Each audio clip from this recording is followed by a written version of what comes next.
Quando minha filha Raquel arrancou meu cartão da minha mão e jogou uma nota amassada de R$ 20 sobre a mesa da cozinha, eu senti meu corpo inteiro gelar.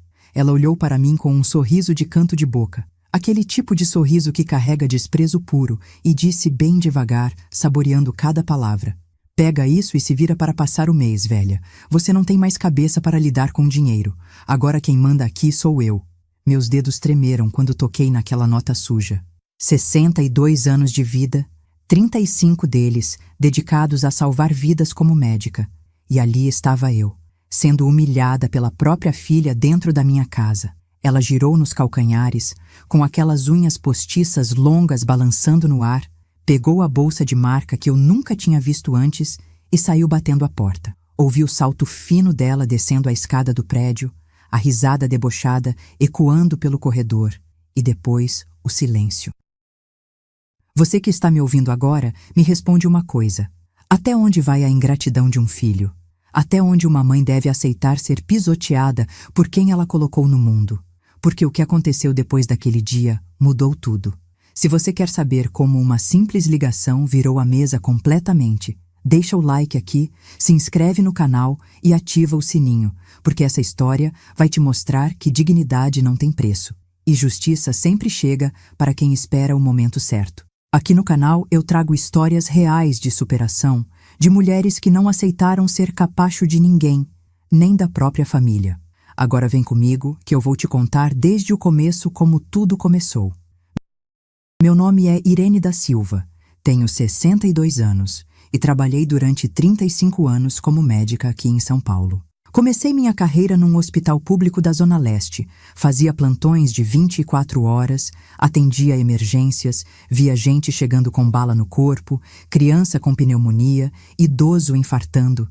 Era pesado, era cansativo, mas eu amava o que fazia. Me aposentei há 3 anos com uma aposentadoria de R$ 9.800 por mês. Não é uma fortuna, mas é o resultado de décadas de trabalho honesto, de noites sem dormir, de vidas salvas. Esse dinheiro representa cada gota de suor que eu derramei naqueles corredores de hospital. Quando a Raquel nasceu, há 28 anos, eu jurei para mim mesma que ia criar minha filha com os pés no chão. Mesmo tendo condições financeiras melhores que muita gente, eu sempre preferi ensinar para ela o valor das coisas. Ela estudou em escola pública a vida inteira. Eu explicava que dinheiro não cai do céu, que tudo que a gente tem vem de trabalho, de esforço. Comprava o que era necessário, mas nunca alimentei caprichos. Quando ela pedia um tênis de marca caríssimo só porque a amiguinha tinha, eu sentava e conversava. "Filha, a gente pode comprar um tênis bom que você vai usar, não um nome que você vai ostentar." Ela resmungava, fazia bico, mas eu mantinha minha posição. O problema é que o pai dela, meu ex-marido, sempre fez o papel do bonzinho. Toda vez que eu dizia não, ele aparecia com o sim. Escondido de mim, ele dava dinheiro, comprava as coisas que eu negava, deixava ela fazer o que quisesse. Ele mimou a Raquel de um jeito que destruiu todo o trabalho que eu tentava fazer. Com o tempo, eu vi minha filha se transformando numa pessoa que eu não reconhecia. Ela foi ficando arrogante, preguiçosa, achando que o mundo girava em torno dela. Aos 18 anos, ela mal terminou o ensino médio. Tentou fazer uns cursos de manicure, começou a trabalhar num salão, mas nunca levou nada a sério. Sempre achava que merecia mais do que tinha, que o trabalho era pesado demais, que a vida era injusta com ela. Quando completou 25 anos, ela apareceu em casa com um namorado. Um rapaz chamado Diego, desempregado, que passava o dia inteiro no celular falando de investimentos que nunca aconteciam. Ele se instalou na minha casa como se fosse dono. Dormia até meio-dia, comia da minha geladeira, usava minha internet. A Raquel estava completamente enfeitiçada por ele. Tudo que o Diego falava era verdade absoluta. E foi nessa época que as coisas começaram a piorar de verdade. Foi quando minha própria filha começou a me roubar, centavo por centavo, achando que eu nunca ia descobrir. Mas ela não sabia que eu estava observando cada movimento. E, principalmente, ela não imaginava a bomba que estava prestes a explodir na cara dela. Tudo começou de forma sutil. Tão sutil que no início eu achei que estava enganada. Foi há uns 6 meses atrás, logo depois que o Diego se mudou para cá. Eu comecei a perceber que minha conta bancária estava estranha. Nada muito gritante no começo, sabe? Eu olhava o extrato e via saques de R$ 200 aqui, 300 ali. No começo eu pensei, Irene, você está ficando velha, deve ter sacado e esqueceu. Mas aí os valores começaram a aumentar. R$ 500 num dia, 700 no outro. Eu tinha certeza absoluta que não tinha feito aqueles saques. Foi quando a ficha começou a cair. Eu lembro exatamente do dia que tive a primeira confirmação. Era uma terça-feira de manhã. Eu estava tomando café na cozinha quando a Raquel entrou toda arrumada. Cabelo escovado, maquiagem pesada, roupa nova que eu nunca tinha visto. Era um conjunto de calça e blusa de marca, daqueles que custam no mínimo R$ 500 cada peça. Ela trabalhava como manicure num salãozinho ali perto de casa. Ganhava no máximo R$ 1.200 por mês quando o movimento estava bom. Como ela estava comprando roupa de grife? Eu perguntei casualmente. Filha, esse conjunto está lindo. Foi caro? Ela nem levantou os olhos do celular e respondeu com aquele tom de deboche. Ah, mãe, para de ser pão dura. A gente tem que se dar valor, né? Comprei parcelado. Parcelado onde? Com que dinheiro? Se ela vivia reclamando que o salário não dava para nada. Naquela mesma semana, eu fui até a agência do banco. Pedi para conversar com o gerente, mas disseram que ele tinha saído. Quem me atendeu foi um rapaz novo, meio desinteressado. Eu expliquei que estava vendo movimentações estranhas na minha conta e queria entender melhor. Ele bateu no computador, olhou com aquela cara de tédio e disse: Dona Irene, todos os saques foram feitos com seu cartão e sua senha. Não tem nada de irregular aqui não. Eu insisti. Mas eu não fiz esses saques. Tem como verificar as câmeras? Ele suspirou como se eu estivesse desperdiçando o tempo dele. A senhora mora com alguém? Às vezes a gente empresta o cartão e esquece. Saí de lá me sentindo idiota, como se eu fosse uma velha gagá que não lembrava das próprias ações. Mas eu não sou idiota. Eu sou médica, passei a vida inteira diagnosticando problemas, procurando sintomas, juntando evidências. Então comecei a fazer exatamente isso em casa. Passei a anotar tudo num caderninho. Data, valor, horário que eu checava o extrato. E o padrão ficou claro. Os saques sempre aconteciam quando eu não estava em casa. Às terças e quintas eu fazia caminhada no parque das 7 às 9 da manhã. Era exatamente nesses horários que sumiam 500, 600 reais. Às vezes R$ 1.000 de uma vez. Comecei a testar. Numa quinta-feira, fingi que ia sair para caminhar. Coloquei o tênis, a roupa de ginástica, peguei a garrafinha de água e saí. Mas em vez de ir para o parque, fiquei esperando no corredor do prédio, escondida na escada de incêndio. 15 minutos depois, eu ouvi a porta do meu apartamento abrir. Era a Raquel. Ela olhou para os lados, conferiu se não tinha ninguém e saiu praticamente correndo. Segui ela de longe. Ela foi direto para a lotérica da esquina. Fiquei do outro lado da rua, observando pela vitrine. Vi minha filha pegar meu cartão da bolsa dela, o meu cartão que eu achava que estava guardado na minha gaveta, digitar a senha e sacar R$ 800. R$ 800 do meu suor. Ela pegou o dinheiro, contou as notas com um sorriso no rosto e foi embora como se nada tivesse acontecido. Voltei para casa antes dela. Fingi que estava arrumando a cozinha. Quando ela entrou, perguntei: Filha, você saiu? Ela respondeu sem nem piscar. Saí rapidinho para comprar pão. Não tinha sacola nenhuma na mão dela. Nem pão, nem vergonha. Naquela noite, eu revirei minha bolsa. Meu cartão não estava lá. Fui até o quarto dela enquanto ela estava no banho. Abri a bolsa que ela tinha usado de manhã e lá estava. Meu cartão de banco, junto com um monte de nota fiscal de loja de roupa, de restaurante chique, de perfumaria. Conta de quase R$ 300 num rodízio japonês. 250 numa loja de maquiagem. 180 numa perfumaria. Tudo pago em dinheiro. Meu dinheiro. Senti uma raiva subindo pelo peito, uma vontade de entrar naquele banheiro e cobrar satisfação. Mas eu respirei fundo e pensei: não, Irene, se você confrontar agora, ela vai inventar desculpa, vai chorar, vai dizer que ia devolver. Eu precisava de mais provas, precisava entender a extensão do estrago. No dia seguinte, voltei ao banco. Dessa vez pedi para falar especificamente com o Marcos. Marcos era meu afilhado, filho de uma paciente que eu tratei durante anos quando ele era criança. O menino tinha asma grave, passava mais tempo internado do que em casa. Eu cuidei dele como se fosse meu filho. Acompanhei cada crise, cada susto, segurei na mão da mãe dele nas madrugadas de desespero. Quando ele melhorou, Quando finalmente conseguiu ter uma vida normal, os pais dele me pediram para ser madrinha. Eu aceitei com o coração cheio. Vi aquele menino crescer, estudar, se formar em administração e entrar para o banco. Hoje ele é gerente sênior da agência, um homem sério, competente, de confiança. Quando o Marcos me viu entrando na sala dele, o rosto dele se iluminou. Madrinha, que surpresa boa! Senta aqui, quer um café? Água? Eu sentei e fui direto ao ponto. Marcos, eu preciso da sua ajuda. Alguém está roubando dinheiro da minha conta e eu sei quem é. O sorriso dele desapareceu na hora. Como assim, madrinha? Me conta tudo. Expliquei a situação todinha. Contei dos saques, das compras, de como eu tinha visto a Raquel usando meu cartão.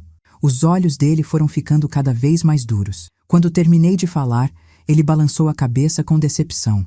Madrinha, isso é crime. Estelionato e abuso financeiro contra idoso. Você quer que eu levante tudo? Eu olhei bem nos olhos dele e disse com a voz firme: quero cada centavo documentado, Marcos. Cada saque, cada compra, cada movimento. E quero as imagens das câmeras da lotérica e do banco. Tudo. O Marcos abriu a minha conta no computador e foi rolando a tela. A cada linha, a expressão dele ficava pior. Madrinha, já tem mais de 40 mil reais em saques nos últimos 6 meses. 40 mil reais. Eu senti o chão sumir debaixo dos meus pés. 40 mil reais era mais de 4 meses da minha aposentadoria. Era o dinheiro que eu estava guardando para uma emergência, para algum problema de saúde, para não depender de ninguém na velhice. E minha filha, minha própria filha, tinha roubado tudo. O Marcos continuou. E tem pior. Ela fez 2 empréstimos no seu nome. Um de 15 mil e outro de 12 mil. Está tudo aqui. Assinatura digital, tudo. 27 mil reais em empréstimos que eu nem sabia que existiam. Eu ia ter que pagar aquilo com juros, prestações que iam comer minha aposentadoria pelos próximos anos. Perguntei com a voz tremendo. Como ela conseguiu fazer isso, Marcos? Eu não autorizei nada. Ele explicou. Madrinha, ela tem acesso ao seu celular? Ao seu e-mail? Eu confirmei que sim. A Raquel pegava meu telefone direto. Dizia que o dela estava sem bateria, que precisava ver uma coisa rápida. Eu nunca desconfiei. O Marcos balançou a cabeça. Então foi assim. Ela entrou no aplicativo do banco pelo seu celular, fez os empréstimos online e confirmou tudo pelo e-mail. Como ela tem a sua senha, foi fácil. O dinheiro dos empréstimos caiu na conta e ela sacou tudo nos dias seguintes. Eu me senti a maior idiota do mundo. Como eu não percebi? Como deixei isso acontecer?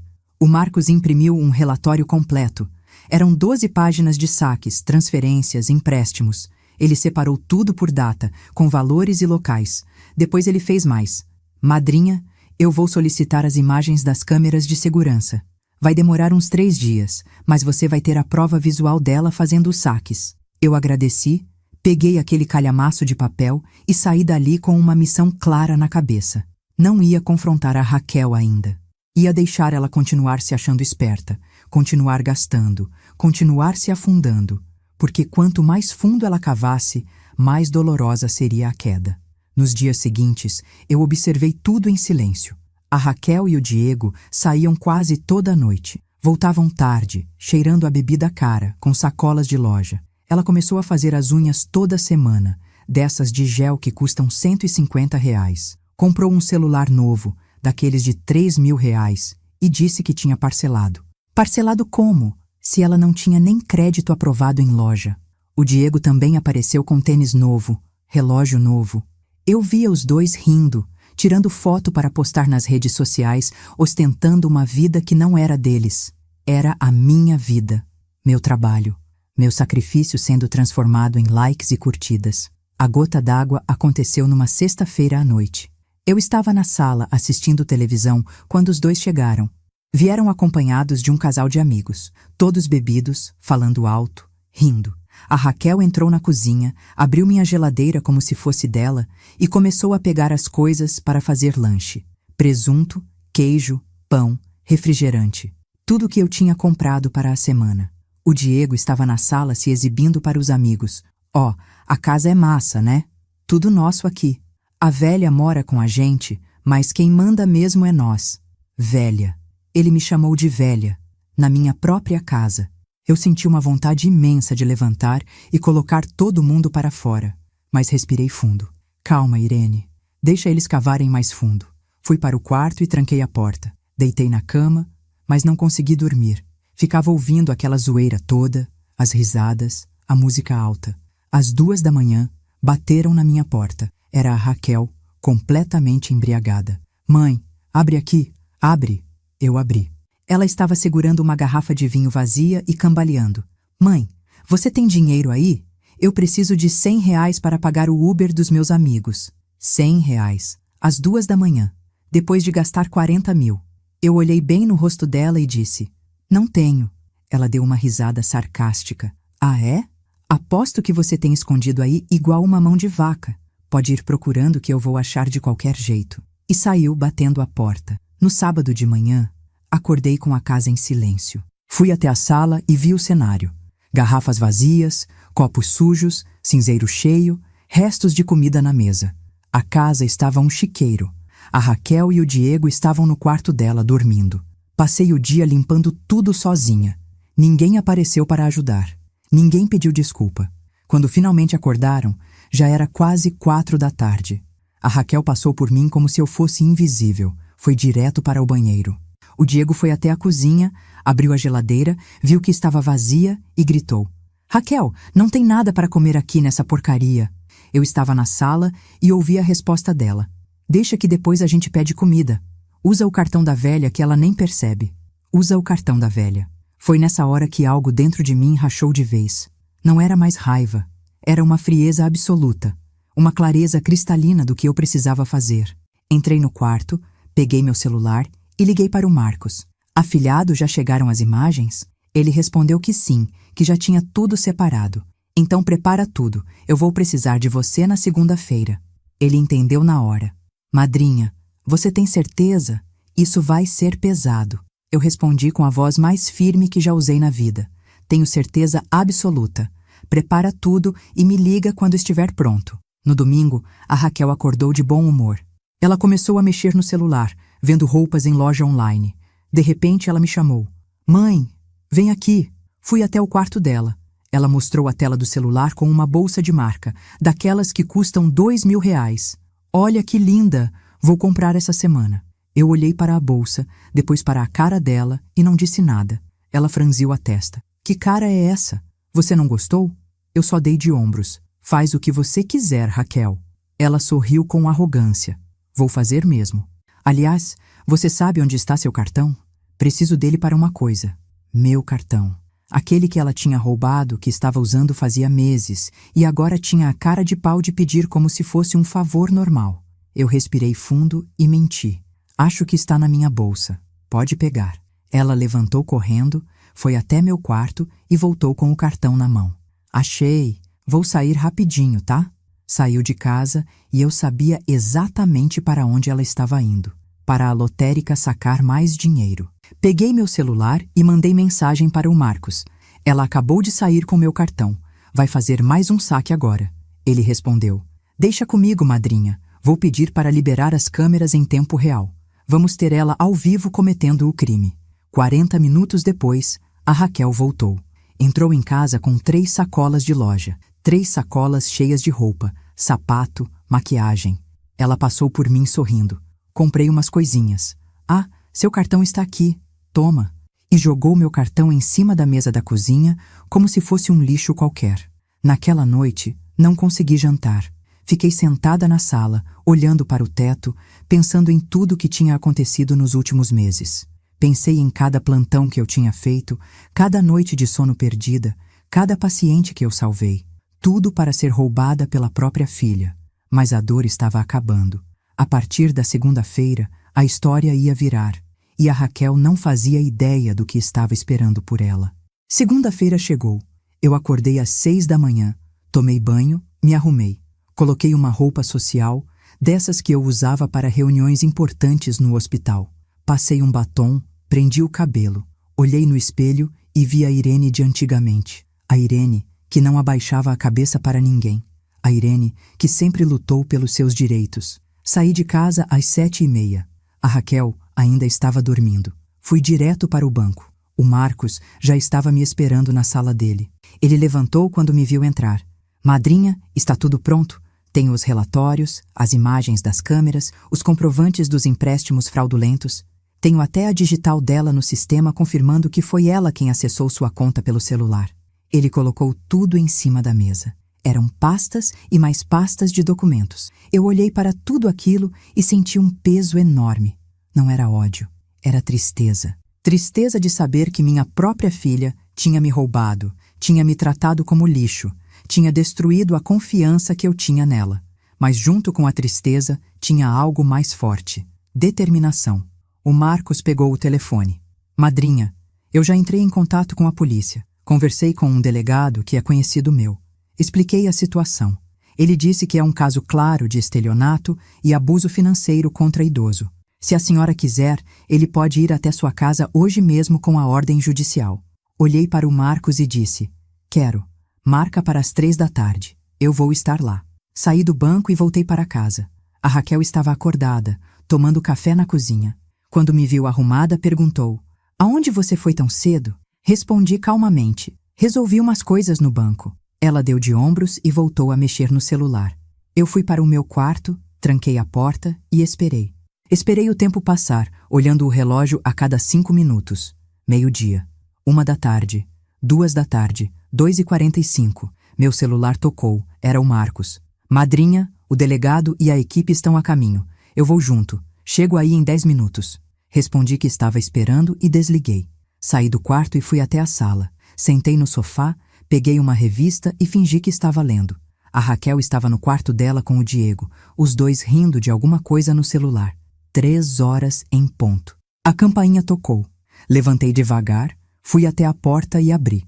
Do outro lado estavam o Marcos de terno, um homem mais velho de terno também, que devia ser o delegado, e 2 policiais uniformizados. Dona Irene? O delegado perguntou. Sou eu. Ele mostrou a identificação. Delegado Amaral. Podemos entrar? Abri a porta e deixei todos entrarem.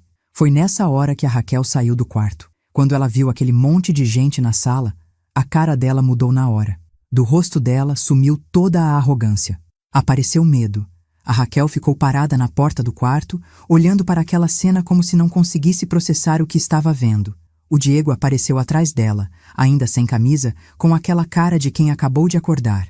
Eu continuei sentada no sofá, calmamente, com a revista no colo. O delegado Amaral deu um passo à frente e disse com voz firme: Raquel Silva? Ela engoliu seco. Sou eu. O que está acontecendo aqui? O Diego tentou se meter. Oh, qual é a dessa invasão? Vocês não podem entrar aqui assim, não. O delegado nem olhou para ele. Essa casa é da dona Irene. Ela nos autorizou a entrar. E sugiro que o senhor fique quieto se não quiser ser conduzido também. O Marcos estava ao lado do delegado, segurando uma pasta preta cheia de documentos. Ele olhou para a Raquel com uma expressão que eu nunca tinha visto nele. Decepção pura. O delegado continuou. Raquel Silva, eu tenho aqui um mandado de busca e apreensão e uma ordem de condução coercitiva. A senhora está sendo investigada por estelionato e abuso financeiro contra idoso, especificamente contra sua mãe, Irene da Silva. A Raquel ficou branca. Branca que nem papel. Ela balbuciou. Quê? Do que vocês estão falando? Eu finalmente falei com a voz calma, serena. Eles estão falando dos 40 mil reais que você roubou de mim nos últimos 6 meses, Raquel. Dos empréstimos que você fez no meu nome. De cada centavo que você desviou, achando que eu nunca ia descobrir. A boca dela abriu e fechou como se ela fosse um peixe fora d'água. O Diego deu um passo para trás, como se quisesse sumir dali. O Marcos abriu a pasta e começou a tirar documentos. Dona Raquel, aqui estão os extratos bancários com todos os saques irregulares. Aqui estão os contratos de empréstimo que foram feitos com a assinatura digital da dona Irene, mas acessados pelo seu celular com seu IP. E aqui, ele pegou um pendrive e entregou para o delegado. Estão as imagens das câmeras de segurança da lotérica e do banco, mostrando a senhora realizando os saques com o cartão da sua mãe em pelo menos 23 ocasiões diferentes. A Raquel começou a tremer. Ela olhou para mim com os olhos arregalados. Mãe, eu posso explicar. Eu ia devolver tudo. Eu só peguei emprestado porque estava precisando. Eu nem pisquei. Emprestado? Você roubou meu cartão, usou minha senha, fez empréstimos no meu nome e ainda teve a coragem de me dar 20 reais e me chamar de velha. Isso não é emprestar, Raquel. Isso é roubar. Isso é crime. Ela começou a chorar. Aquele choro falso, teatral. Mãe, pelo amor de Deus, eu sou sua filha. Você não vai fazer isso comigo. O Diego tentou se meter de novo. Dona Irene, a gente pode resolver isso em família. Não precisa envolver polícia, advogado, essas coisas. O delegado levantou a mão pedindo silêncio.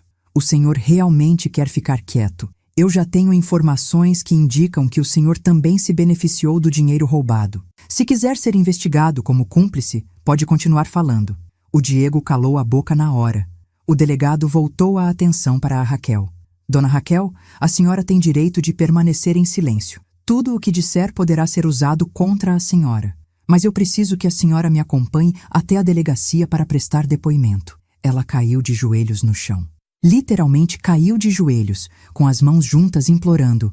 Mãe, por favor, não faz isso. Eu vou pagar tudo. Juro por Deus que eu pago. Eu olhei para aquela cena e não senti nada. Nem pena, nem raiva, nem tristeza. Só um vazio enorme.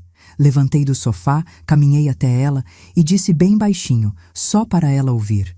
Você teve 6 meses para parar, Raquel. 6 meses para pedir desculpas, para devolver o dinheiro, para admitir o erro. Mas você escolheu continuar. Escolheu me humilhar, me chamar de velha, jogar 20 reais na minha cara como se eu fosse um lixo. Agora, aguenta as consequências. Dei as costas e voltei para o sofá. O delegado fez um sinal para os policiais. Pode conduzir. Os 2 policiais se aproximaram da Raquel. Um deles disse, levanta, por favor. Ela continuou de joelhos, chorando, gritando. Não, eu não vou. Mãe, faz alguma coisa. Me ajuda. Mas eu não me mexi. Não falei nada. Os policiais tiveram que levantar ela à força. Foi quando ela começou a gritar de verdade. Você é uma desgraçada. Uma mãe de verdade não faria isso. Você sempre foi uma amargurada, uma infeliz. Por isso meu pai te largou. As palavras dela ecoaram pela sala, mas não me atingiram. Porque eu sabia que aquilo era desespero. Era o desespero de quem foi pego e sabe que não tem mais saída. O Diego tentou se aproximar dela, mas um dos policiais bloqueou.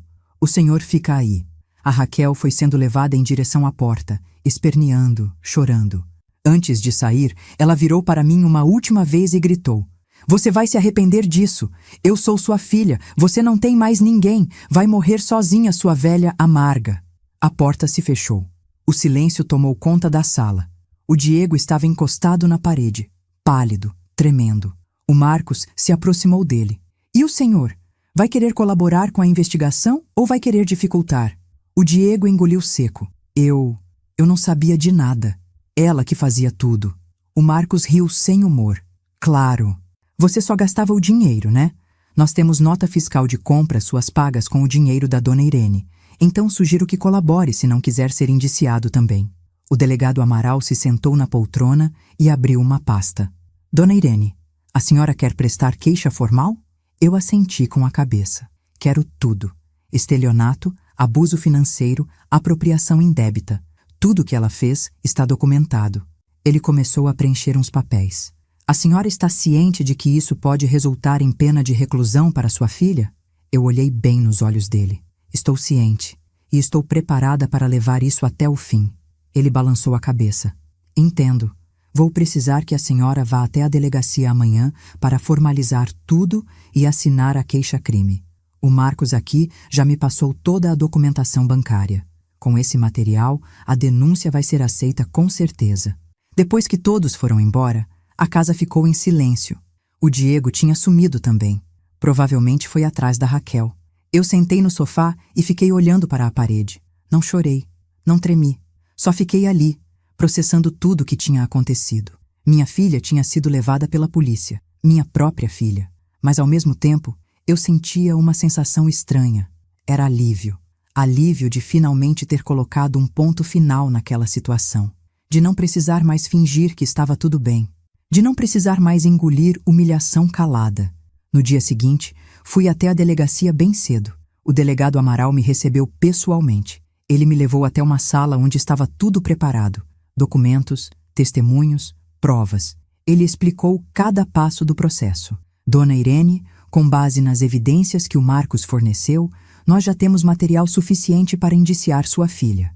Ela vai responder por estelionato qualificado e abuso financeiro contra idoso. A pena pode variar de 2 a 8 anos de reclusão, dependendo da decisão do juiz. Além disso, ela vai ter que devolver todo o valor roubado com correção monetária e juros. Assinei todos os papéis sem hesitar.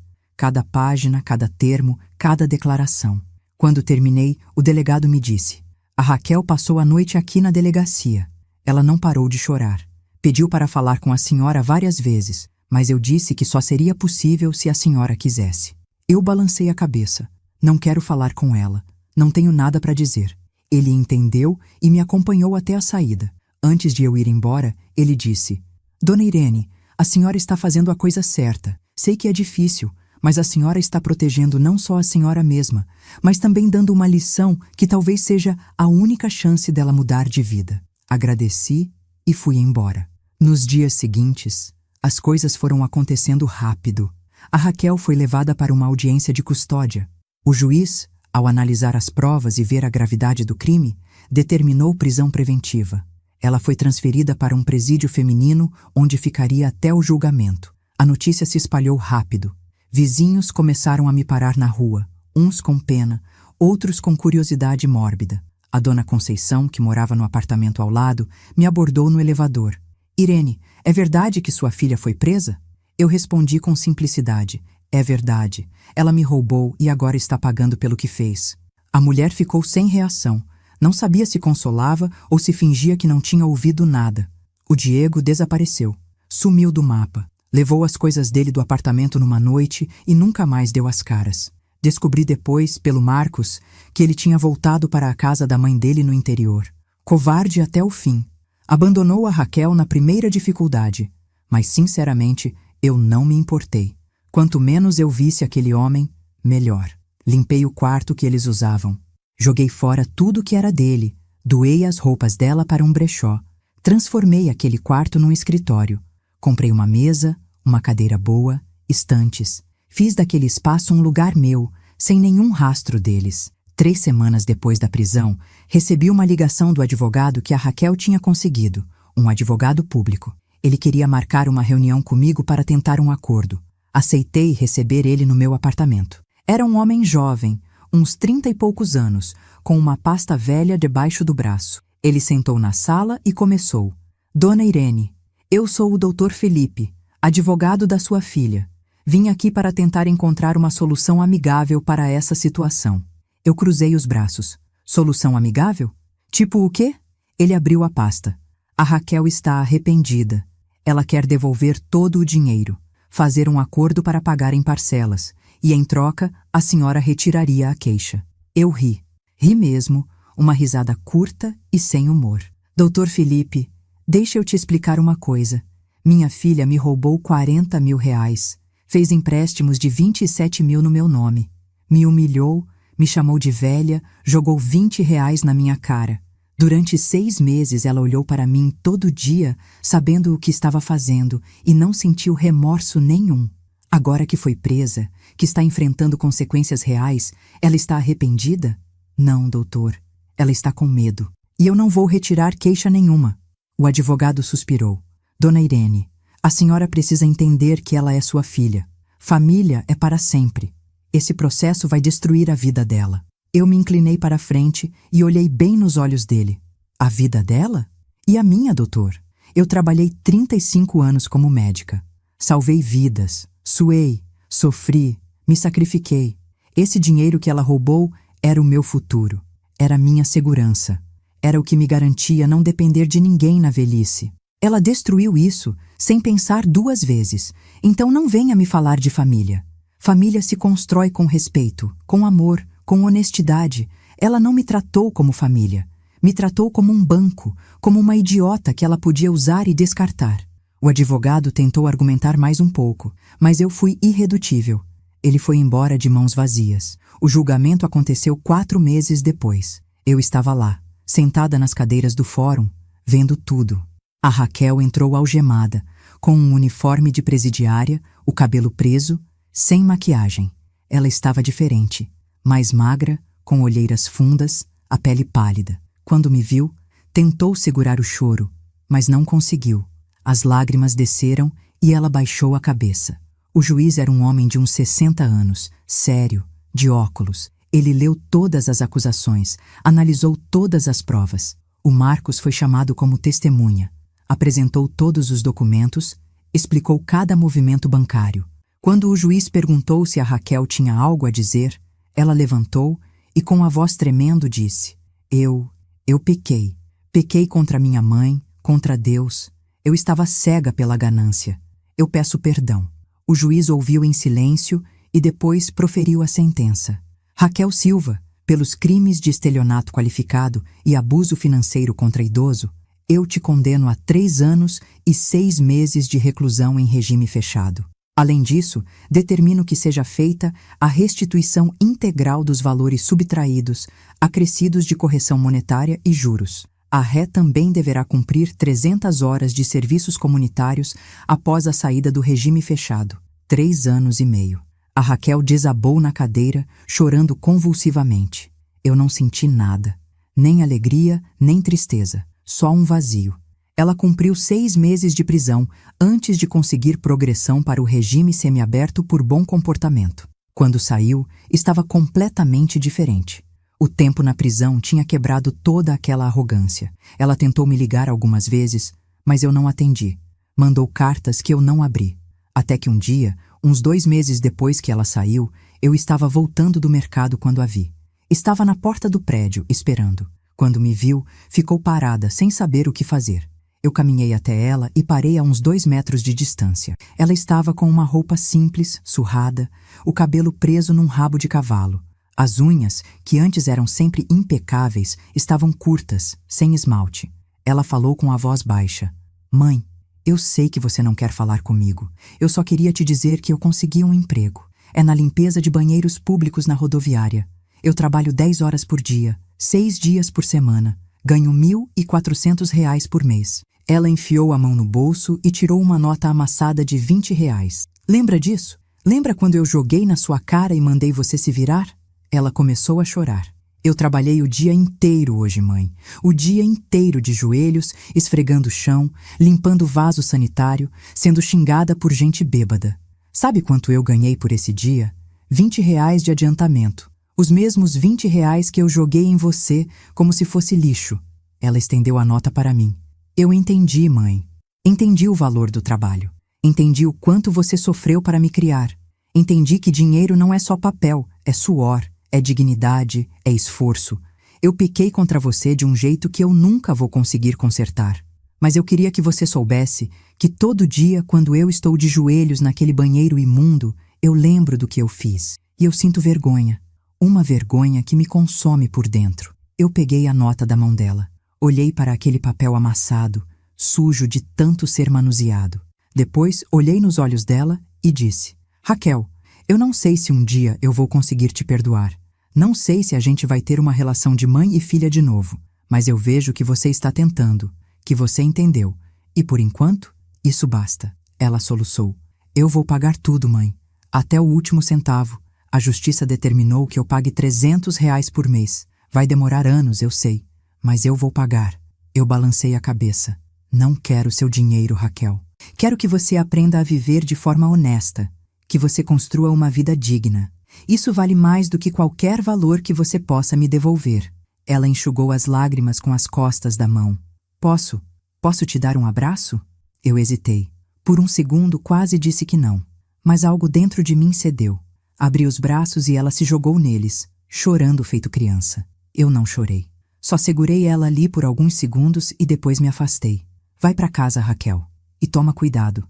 Nos meses seguintes, ela continuou trabalhando naquele emprego pesado. Eu soube por vizinhos que ela estava morando num quartinho alugado na periferia, dividindo com mais 2 meninas, que acordava às 5 da manhã para pegar 2 ônibus e chegar no trabalho, que vivia com o básico, sem luxo nenhum. Uma vez por mês, ela depositava R$ 300 na minha conta, conforme determinado pela justiça. Eu nunca usei esse dinheiro. Fui juntando numa poupança separada. Não sei ainda o que vou fazer com ele. Talvez um dia, quando eu sentir que ela realmente mudou, Eu devolva para ela começar uma vida nova. Ou talvez eu doe para alguma instituição. Ainda não decidi. A vida voltou ao normal para mim. Voltei a fazer minhas caminhadas no parque, a frequentar meu grupo de leitura, a visitar o Marcos e a família dele. Ele sempre me recebe com carinho, me chama de madrinha, diz que fiz a coisa certa. A mãe dele, Dona Vera, me abraça toda vez que me vê e diz: Irene, você é uma mulher de fibra. Pouca gente teria coragem de fazer o que você fez. Eu sorrio e agradeço, mas por dentro eu sei que não foi coragem. Foi necessidade, foi sobrevivência. Foi a única forma de resgatar minha dignidade. Hoje, quando olho para trás, eu não me arrependo de nada. Não me arrependo de ter denunciado minha filha. Não me arrependo de ter levado ela para a justiça. Porque o que ela fez não foi um erro de julgamento. Foi uma escolha. Uma escolha consciente, repetida durante meses. E escolhas têm consequências. Eu ensinei isso para ela da forma mais dura possível, mas talvez tenha sido a única forma que ela ia realmente entender. Às vezes, o amor de mãe não é proteger o filho de toda dor. Às vezes, é deixar que ele enfrente as consequências dos próprios atos para que possa crescer, amadurecer e se tornar uma pessoa melhor. A última vez que vi a Raquel foi há 3 semanas. Eu estava no supermercado quando ela apareceu no corredor. Ela estava com um uniforme de limpeza, provavelmente vindo do trabalho. Nos olhamos por um segundo. Ela deu um sorriso pequeno, cansado, e acenou. Eu acenei de volta. Não conversamos. Não precisava. Aquele aceno foi o suficiente. Foi um reconhecimento mútuo de que a vida continua, de que as feridas estão cicatrizando, mesmo que as cicatrizes nunca desapareçam completamente. Eu aprendi muito com tudo isso. Aprendi que dignidade não se negocia, que respeito não é opcional, que ser mãe não significa aceitar ser pisoteada. Aprendi que às vezes o não é a maior prova de amor que podemos dar. E aprendi que justiça, a verdadeira justiça, dói. Dói em quem comete o crime, mas também dói em quem denuncia. Mas no fim, é a única coisa que traz paz. Porque paz não vem de fingir que está tudo bem. Paz vem de fazer o que é certo, mesmo quando é difícil, mesmo quando dói, mesmo quando o mundo inteiro te julga.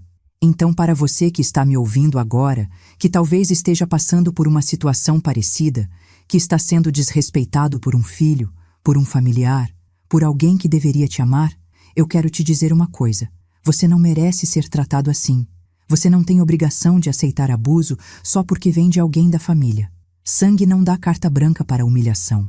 E perdoar não significa aceitar que pisem em você de novo. Perdoar é liberar o peso do ódio do seu peito, mas isso não significa que você precisa voltar a confiar, voltar a se expor, voltar a sofrer. Dignidade é a única coisa que ninguém pode tirar de você, a menos que você permita. E eu não permiti. Quando a Raquel jogou aqueles R$ 20 na minha cara, ela achou que estava me humilhando. Mas, na verdade, ela estava cavando a própria cova. Porque naquele momento eu tomei a decisão de não ser mais vítima, de não aceitar mais migalhas, de não fingir mais que estava tudo bem. E essa decisão mudou tudo. Me devolveu meu poder, me devolveu minha paz, me devolveu minha vida. Hoje eu durmo tranquila. Não fico checando o extrato de banco com medo de ver meu dinheiro sumindo. Não fico ouvindo risadas de deboche dentro da minha própria casa. Não preciso esconder meu cartão, meus documentos, minha vida. Eu sou livre. Livre da mentira, livre da traição, livre do medo. E essa liberdade não tem preço. Vale mais do que qualquer relacionamento falso, do que qualquer paz forçada, do que qualquer perdão prematuro. A Raquel ainda tem um longo caminho pela frente. Ela ainda deve anos de prestação de contas para a justiça. Ainda tem que pagar cada centavo que roubou. Ainda tem que provar, dia após dia, que mudou de verdade. E talvez um dia, quem sabe, a gente consiga reconstruir alguma coisa. Não vai ser a mesma relação de antes. Isso é impossível. A confiança que foi quebrada nunca volta inteira. Mas talvez a gente consiga ter respeito mútuo. Talvez a gente consiga ter uma convivência saudável, com limites claros, com dignidade de ambos os lados. Mas se isso não acontecer, eu também vou ficar bem. Porque eu aprendi que estar sozinha é melhor do que estar mal acompanhada. Que silêncio é melhor do que desrespeito. Que distância é melhor do que proximidade tóxica. E que uma mãe que se respeita ensina o filho a respeitar também. nem que seja da forma mais dolorosa possível. Eu fiz minha parte. Trabalhei, criei, eduquei, amei. Agora é hora dela fazer a parte dela, de assumir a responsabilidade pela adulta que se tornou, de reconstruir a vida dela com as próprias mãos, da mesma forma que eu reconstruí a minha. E para você que chegou até aqui, que ouviu essa história toda, eu quero te pedir uma coisa. Deixa aqui nos comentários a sua cidade e o seu estado. Me conta se você já passou por alguma situação parecida, de ingratidão familiar, de abuso financeiro, de desrespeito. Eu leio todos os comentários e sempre respondo. E se essa história te tocou de alguma forma, se te fez refletir sobre dignidade, sobre limites, sobre o valor de dizer não, deixa o seu like aqui, se inscreve no canal e ativa o sininho. Porque aqui eu trago histórias de superação, de mulheres e homens que não aceitaram ser capacho de ninguém, que lutaram pela própria dignidade e venceram. Essa é minha história. A história de como uma nota de R$ 20 mudou tudo. De como uma simples ligação virou o jogo completamente. De como a justiça, mesmo doendo, trouxe paz. E a lição que fica é simples. Nunca, em hipótese nenhuma, abra mão da sua dignidade. Não importa quem esteja do outro lado.